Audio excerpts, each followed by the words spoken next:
Okay, so today we're going to be making a wheel well box. It's nothing crazy. It's literally 3/4 inch plywood clamped together with some glue and nails, and then I'm going to go ahead and glue it to the subfloor. This is going to be the component that I attach all of my electrical stuff to. I'm going to attach my inverter, my fuse blocks, things like that. I'll attach all that to this. I'm only doing it on one side of the van because the batteries are only going to live on one side of the van. So really I wasn't even going to show you this, but I think that it's important because I couldn't really find this anywhere on YouTube.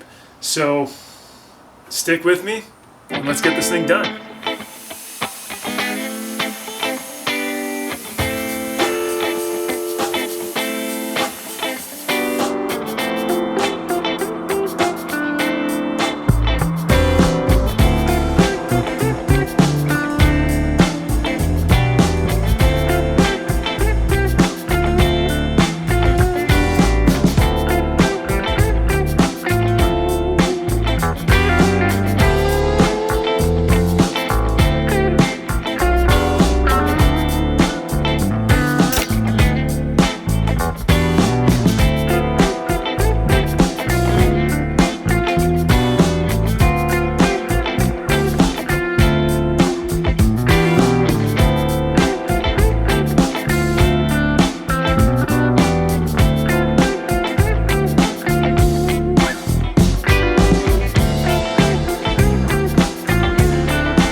Alrighty, so it's a little late, and I finished the box, as you guys can see right here.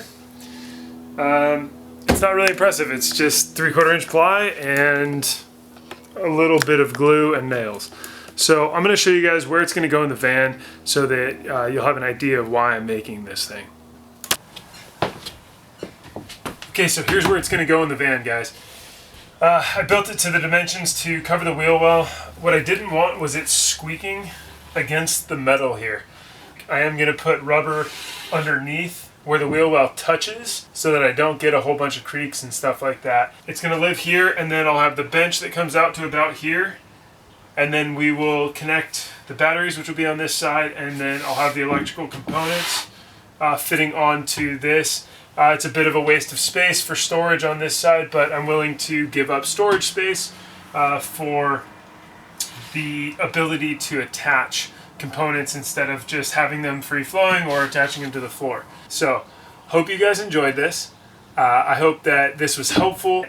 If you guys like the idea, give it a thumbs up. Go ahead and subscribe, and remember guys, create what you love. We'll see you on the next one.